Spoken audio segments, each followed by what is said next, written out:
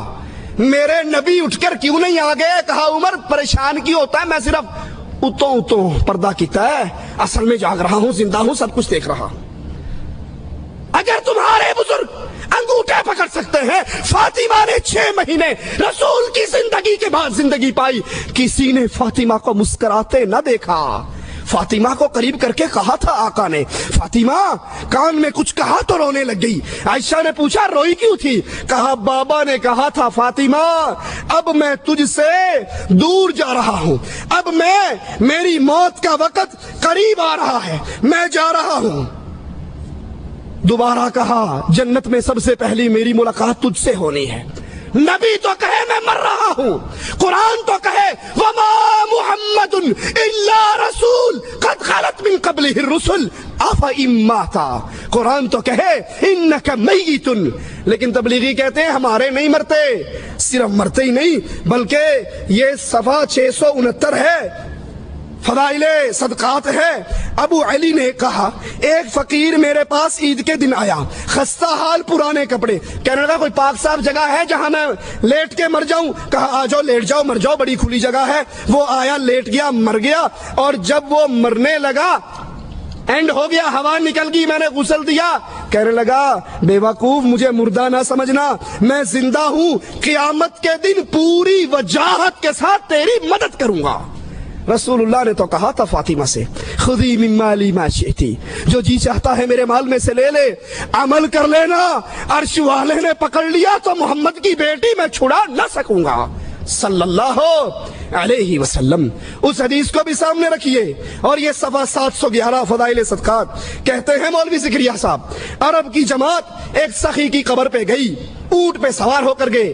وہ قبر والا اونٹ والے کے خواب میں آیا اور کہنے لگا تم آئے ہو خالی پیٹ واپس چلے جاؤ, مجھے اچھا نہیں لگتا, یہ اونٹ مجھے بیچ دو, اس کے بدلے میں اصیل اونٹ گھر کھڑا ہے وہ لے لو. خواب میں سودا طے ہوا. لفظ ہے مولوی زکریا صاحب کے, قبر والا اٹھا, قبر سے نکلا, اونٹ کو ذبح کیا. قبر والا اٹھ کے باہر آ کے اونٹ ذبح کر کے پھر قبر میں چلا گیا. آگے پولیس کی چیک پوسٹ لگی ہوئی تھی, بیگم کو مل کر کیوں نہیں آیا؟ یتیموں کے سر پہ ہاتھ رکھ کر کیوں نہیں آیا؟ کہا ہم گوشت کھا پی کے جان بنا کے پیٹ بھر کے جا رہے تھے, سامنے سے ایک نوجوان آیا, تم میں فلاں ابن فلاں کون ہے؟ کہا میں ہوں. کہا میرے باپ کو کوئی چیز بیچی ہے؟ کہا سودا خواب میں قبر والے سے اونٹ کا ہوا تھا, کہا اس کے بدلے یہ اونٹ لے لے. مولوی زکریا صاحب کہتے ہیں یہ سخاوت کی حد ہے کہ مرنے کے بعد بھی قبر پہ آنے والوں کو خالی پیٹ نہیں بھیجا. قبر پہ آئے تھے یا کسی ہوٹل میں گئے تھے؟ یہ گئے کہاں تھے؟ قرآن سے سنیے, أَلَمْ يَرَوْا كَمْ أَهْلَكْنَا قَبْلَهُمْ مِنَ الْقُرُونِ أَنَّهُمْ إِلَيْهِمْ لَا يَرْجِعُونَ. ان سے پہلے ہم نے کتنے ہی لوگوں کو مارا ہے, کتنی ہی بستیاں ہلاک ہوئی ہیں. سنو مالک کا فیصلہ, أَنَّهُمْ إِلَيْهِمْ لَا يَرْجِعُونَ. رب کا فیصلہ ہے جو مر کے اگلے جہان چلا جائے وہ واپس نہیں آیا کرتا. اشرف علی تھانوی اشرف السوانے میں لکھتے ہیں نانا جان کے بارے میں. نانا جان حج پہ جا رہے تھے, ڈاکوؤں نے حملہ کیا, مر گئے, قتل ہو گئے, ختم ہو گئے. رات ہوئی تو نانا جان مٹھائی کا ڈبہ لے کے نانی اماں کو سلام کرنے پہنچ گئے. کہنے لگے کسی کو نہ بتانا, ہر جمعرات کو آؤں گا, مٹھائی لاؤں گا. کہا اچھا ٹھیک ہے. تھانوی صاحب کے نانا نہیں بتاتی. صبح خیال آیا جب لوگ بچے مٹھائی کھائیں گے تو پڑوسی تو کہیں گے بابا مرد گھر میں ہے نہیں, مٹھائی کہاں سے آتی ہیں, الزام لگیں گے. کہا بھائی نہیں پریشان نہیں ہو. رات تھانوی کا نانا آیا تھا. تھانوی صاحب کہتے ہیں اس کے بعد نانا جان پھر ساری عمر ہمارے گھر میں دوبارہ نہیں آئے. یہ تھانوی کا نانا آیا تھا. قرآن کہتا ہے جو مر گئے وہ حرام علی قریۃ اہلکناها انہم لا یرجعون. جو مر گئے وہ واپس نہیں آیا کرتے. پوچھو یہ آنے والا کون ہے؟ جو مر کے اللہ کے دربار میں چلا گیا وہ واپس نہیں آتے. لیکن فضائل اعمال کہتی ہے آتے ہیں, انگوٹھے پکڑتے ہیں, مدد کرتے ہیں, روٹی کھلاتے ہیں, اور یہ سارا کچھ کرتے ہیں, سنتے بھی ہیں. جبکہ قرآن کہتا ہے انک لا تسمع الموتى, اے نبی آپ ان مردوں کو سنا نہیں سکتے, آپ ان کو اپنی آوازیں سنا نہیں سکتے. فضائل اعمال کو سینے سے لگانے کی وجہ سے پانچویں بڑی گمراہی اس اہل ایمان اہل اسلام قوم میں قرآن کو چھوڑنے کی وجہ سے جو داخل ہوئی وہ یہ کہ قبر پرستی کی کھلی ہوئی دعوت دی گئی. قبر پرستی کی دعوت, بزرگوں سے, مرے ہوئے بزرگوں سے مدد مانگنے کی دعوت, ان سے مسائل حل کروانے کی دعوت. یہ فضائل صدقات ہے. صفحہ اس کا 716 ہے. کہتے ہیں ہمارے ایک آدمی تھے مصر میں, ایک صاحب خیر, کوئی دلیل نہیں, ایک بندہ آواز پہ جان دیے, مصر میں ایک صاحب خیر ضرورت مند فقیروں کو چندہ اکٹھا کر کے دیتے تھے. ایک فقیر آیا, چندہ مانگا, کہیں سے نہ ملا, ہر جگہ سے مانگا. آخر میں ایک سخی کی قبر پہ جا کر بیٹھ کر سارا حال سنا دیا کہ یہ غریب ہے, اس کو کچھ نہیں مل رہا, اور آ کر اپنے پاس سے 1 دینار توڑا, آدھا اس کو دیا, آدھا جیب میں رکھا. رات کو یہ قبر والا خواب میں آیا, کہنے لگا اس وقت مجھے بولنے کی اجازت نہیں تھی, میں نے باتیں تیری ساری سن لی تھی, بولنے کی اجازت نہیں تھی. میرے گھر میں جاؤ, انہیں کو چولہے کے نیچے جو مرتبان ہے وہ پھاڑو, اور وہاں سونے اور شرفی دفن ہے وہ مجھے دے دو. یہ گئے, جگہ پھاڑی, سونا نکالا, اور پھر ان گھر والوں سے کہنے لگا خواب کی بات ہے, حقیقت نہیں ہوا کرتی, تم سونا رکھ لو. کہا بڑی بے غیرتی ہے, وہ مر کے بھی سخاوت کر رہا ہے اور ہم زندے اس پہ قبضہ کر لیں. قبر والے پر جاؤ, قبر والے کے پاس بیٹھو اور وہاں جا کے اپنی مشکل سناؤ. یہ فضائل حج ہے ہمارے ہاتھ میں. اس کا صفحہ 138 ہے. کہتے ہیں ایک آدمی مرا, اس کے ورثے کے اندر رسول اللہ صلی اللہ علیہ وسلم کے بال گئے. ایک بھائی نے سارے بال لے لیے اور ایک بھائی نے مال لے لیا. مال والے کا مال ختم ہو گیا, بال والے کو اللہ نے بڑا مال دیا. پھر جب یہ مر گیا, مولوی ذکریہ صاحب کہتے ہیں ہمارے صلحاء کے خواب میں اللہ کے نبی آئے, کہا کسی کو کوئی مسئلہ ہو وہ اس قبر پہ بیٹھ کر دعا کرے, اس کا مسئلہ ختم ہو جائے گا. یہ فضائل حج ہے. مولوی ذکریہ صاحب قبر پرستی کی دعوت کیسے دے رہے ہیں آپ بھی سنیے.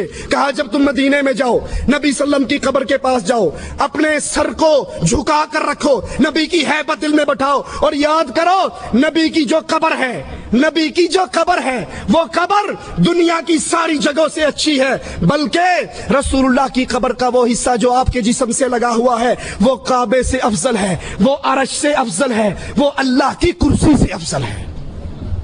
پھر بیت اللہ کا طواف چھوڑ کے اسی قبروں کا طواف کیا جائے نا. ہمارے پاس طارق جمیل صاحب کی کیسٹ یہیں پر موجود ہے, کوئی بھائی لینا چاہے تو دے سکتے ہیں.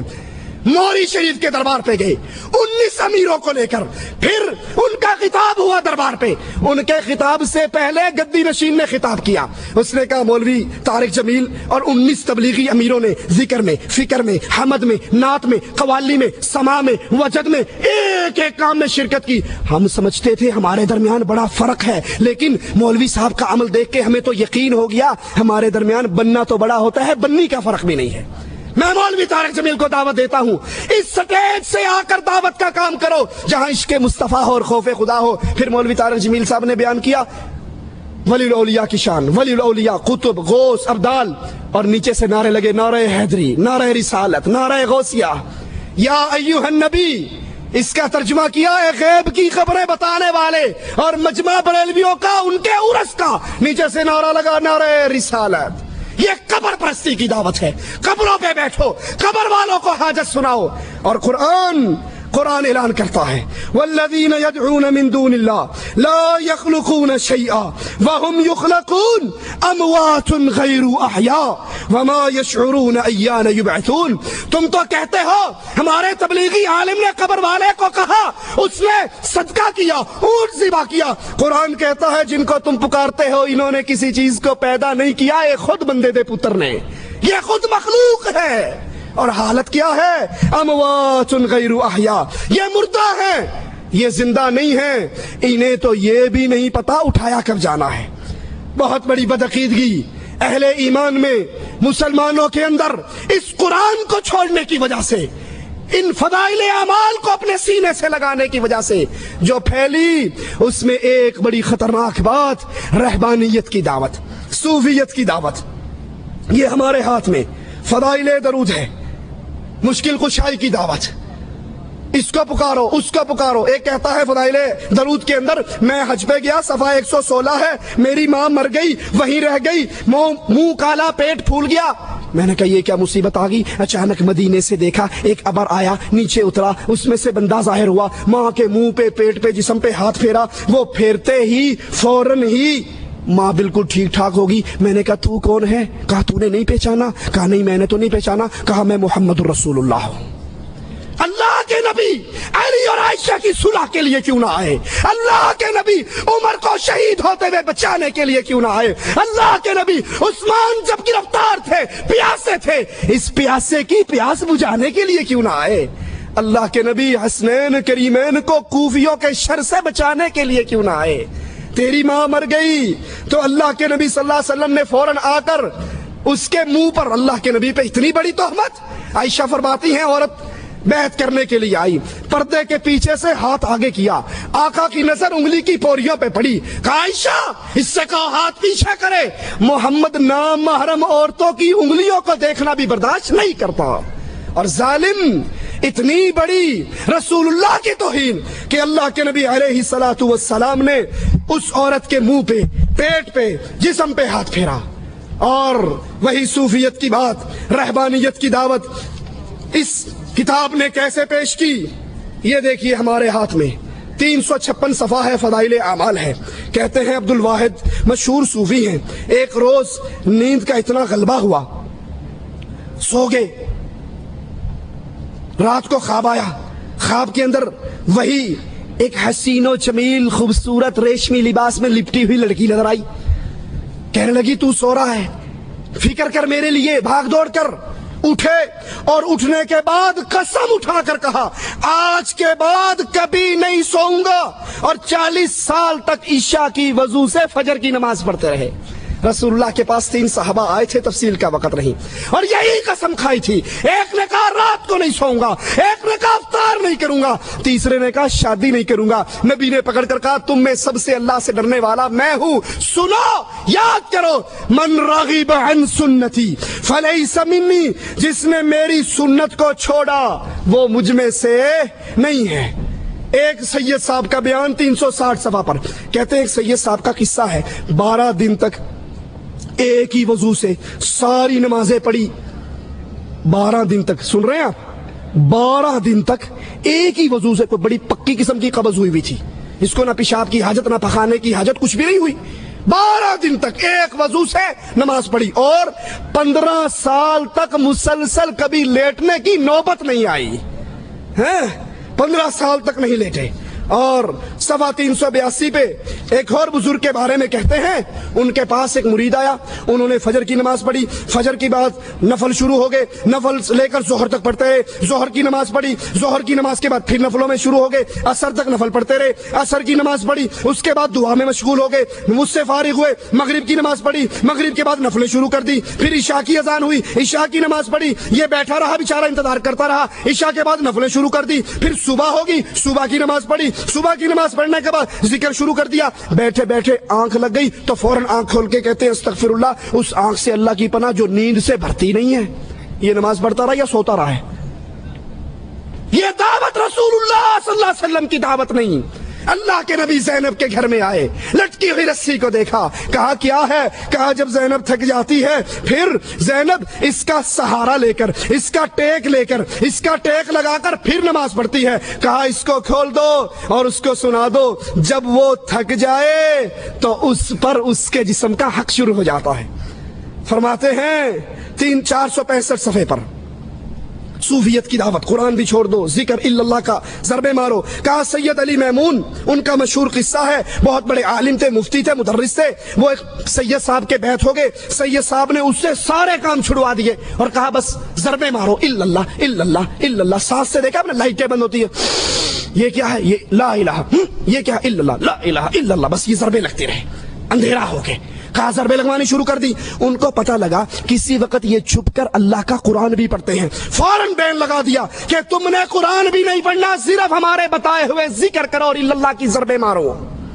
کہا کچھ عرصے کے بعد ان کا دل جاری ہو گیا، پھر دل نے ضربے مارنی شروع کر دی، پھر دل سے الا اللہ کی صدائیں نکلنی شروع کر دی، پھر جب ان کا دل چل پڑا پھر ان سے کہا ہاں اب تم قرآن پڑھو۔ پھر جب قرآن پڑھا تو ایسے ایسے انوار ان کے سامنے آئے جو اس سے پہلے نظر نہیں آئے تھے۔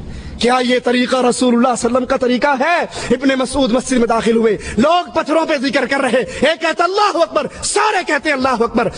آپ نے فرمایا ان بدعتیوں کی مسجد سے نکالو اور یہاں قرآن کی تلاوت نہ کرو، بس مولویوں کے بتائے ہوئے ذکر کرو۔ یہ راستہ رسول اللہ صلی اللہ علیہ وسلم کا راستہ نہیں۔ فضائل ذکر ہے، مولوی ذکریہ صاحب رائٹر ہیں، صفحہ 575 ہیں، فرماتے ہیں ہمارے ایک پیر صاحب ممشاد ان کا نام ہے، ان کی موت کا وقت آیا، انتقال ہونے لگا تو پاس بیٹھنے والوں نے دعا دی کہ حضرت آپ کو اللہ عز و جل جنت کی فلاں فلاں فلاں نعمتیں عطا فرمائے۔ کہنے لگا بھلے آدمی، جنت تو 30 سال سے بن کر سنور کر میرے سامنے آ رہی ہے، میں کبھی اس جنت پہ نظر ہی نہیں ڈالتا۔ کیوں؟ صوفیوں کا عقیدہ ہے، آدھی کلندری رابعہ بصری کہا کرتی تھی جنت کے پانی سے جہنم بجھا دوں، جہنم کی آگ سے جنت جلا دوں، پھر بے لوث ہو کر عبادت کروں۔ یہ صوفیت کی دعوت ہے، یہ رہبانیت کی دعوت ہے۔ رسول اللہ صلی اللہ علیہ وسلم نماز کے دوران 2 قدم آگے بڑھے، پھر 2 قدم پیچھے ہٹے۔ صحابہ نے کہا آپ آگے کیوں بڑھے، پھر آپ پیچھے کیوں ہٹے؟ کہا مجھے اللہ عز و جل نے جنت دکھائی، میں اس کی خواہش میں آگے بڑھا، پھر رب نے جہنم دکھائی، میں اس کے ڈر سے پیچھے ہٹا۔ اور قرآن بیان کرتا ہے یدعون ربہم خوفا وطمعا، اہل ایمان اللہ کی جنت کی لالچ میں آگے بڑھتے ہیں اور جہنم کے ڈر میں، ان 2 کے درمیان رہ کے اللہ کی عبادت کرتے ہیں۔ یہ عقیدے کہ ہمیں جنت کی ضرورت نہیں، ہم جنت کو دیکھتے نہیں، ہمیں جنت کی طلب نہیں، یہ عقیدے محمد رسول اللہ کے عقیدے۔ آپ نے تو بدر میں صحابہ سے کہا تھا قوموا الی جنت عرضها كعرض السماء والارض، اٹھو اس جنت کی طرف دوڑ لگاؤ جس کی چوڑائی زمین و آسمان کے برابر ہے۔ 572 صفحہ ہے فضائل صدقات کا، رہبانیت اور صوفیت کی دعوت۔ کھانا پینا چھوڑ دو، بیگم بچے چھوڑ دو، پہاڑوں میں نکل جاؤ۔ کہتے ہیں ایک بزرگ کی دلیل کوئی نہیں، کون تھا، کب مرا، کب پیدا ہوا، نام کیا تھا، کچھ نہیں، بس ایک بزرگ کی باتیں کرتے ہوئے اس کو اسلام کی دعوت دی۔ اس نے کہا کہ ہمارے نبی عیسیٰ 40 دن تک فاقہ کر لیا کرتے تھے، اور یہ بات معجزے سے ہی ہو سکتی ہے، ویسے تو نہیں ہو سکتی۔ اس صوفی صاحب نے کہا اچھا اگر میں 50 دن کا فاقہ کروں تو مسلمان ہو جاؤ گے؟ کہا بڑی بات ہے، اب تو نبی عیسیٰ سے بھی بڑھ جاؤ گے تو مسلمان ہو جاؤں گا۔ 50 دن تک نہ کھایا نہ پیا، فاقہ کر کے گزارا۔ کہا یہ تو 50 دن تیرے کہنے پہ تھے، لے اب 10 دن اور فاقہ کر کے دکھاتا ہوں۔ یہ کس رسول کی تعلیم ہے؟ یہ کس نبی کا دین ہے؟ یہ قرآن کی کون سی آیت سے ثابت ہوتی ہے اور رسول اللہ صلی اللہ علیہ وسلم کی کون سی حدیث سے ثابت ہوتی ہے؟ نہیں، بلکہ یہ دعوت رسول اللہ صلی اللہ علیہ وسلم کی دعوت کے خلاف ہے، یہ رہبانیت کی دعوت ہے۔ صفحہ 588 کا حوالہ سنیے، یہی فضائل صدقات کہتے ہیں جنید بغدادی نے کہا ہمارے سری سکھتی جو پیر تھے 98 برس تک کسی نے اس کو موت کے علاوہ بستر پہ لیٹے ہوئے نہیں دیکھا، 98 برس تک کھڑے ہو کر عبادت کرتے رہے۔ اس کی کمر تھی یا کوئی اوریجنل قسم کا لینٹر ڈلا ہوا تھا؟ رسول اللہ صلی اللہ علیہ وسلم تو فرماتے ہیں میری بیوییں ہیں، میرے بچے ہیں، میں ان کے پاس ان کا حق ادا کرتا ہوں، رات کو سوتا ہوں جاگتا ہوں۔ عائشہ اپنا ہاتھ پھیلاتی ہیں رسول اللہ کو تلاش کرنے کے لیے، دیکھتی ہیں بستر خالی ہے۔ نبی تو سوتے بھی تھے، جاگتے بھی تھے، نماز بھی پڑھتے تھے، اور 98 برس تک لیٹنا نہ، جاگتے رہنا، 12 برس تک ایک ہی وضو سے نماز پڑھنا، یہ رسول اللہ کی دعوت نہیں بلکہ فضائل اعمال کی یہ دعوت صوفیت کی دعوت ہے۔ اللہ سے دعا ہے اللہ ہماری خطاؤں کو معاف فرمائے، اللہ ہمیں سچ کہنے، سننے، عمل کرنے، پھر اہل شرک سے، اہل بدعت سے برات کرنے کی توفیق عطا فرمائے۔ پھر بیٹی کا رشتہ دیتے ہوئے یہ نہ کہیں کوئی گل نہیں، ڈاکٹر تو ہے نا، انجینئر تو ہے، اگر وہ مشرک ہے اپنی بچی کو گھر بٹھا کر بوڑھی کر کے مار لو، یہ غیرت برداشت کر لو، لیکن کسی مشرک کے ہاتھ میں معاہدہ کا ہاتھ نہ دو۔ اقول قولی ھذا واستغفر اللہ لی ولکم ولسائر المسلمین فاستغفروہ انہ هو الغفور الرحیم۔ جزاکم اللہ خیر۔ حضرات ابھی سماعت فرما رہے تھے آپ فضائل اعمال کی حقیقت کے عنوان پر فضیلت شیخ توصیف الرحمان کو، نہایت ہی علمی اور وہ گفتگو آپ نے سماعت فرمائی ہے جو کہ اہل جدہ میرے خیال سے اس سے پہلے بھی شیخ کی تقاریر اس موضوع پر حالانکہ موجود ہے، لیکن چونکہ ہمارے پاس ڈاکومنٹیشن کی شکل میں ہم یہ چاہ رہے تھے کہ اس پیغام کو یہاں سے پوری دنیا کے لیے تیار کیا جا سکے، اور یہ ایک بار پھر ہمارے پاس ایز اے ڈاکومنٹیشن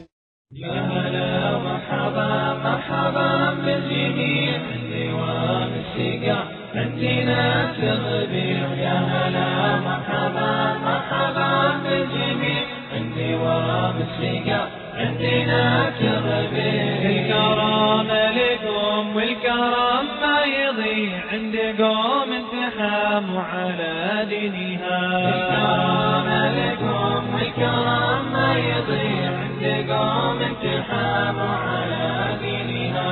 يا هلا مرحبا مرحبا بالجميل من دوام السجن.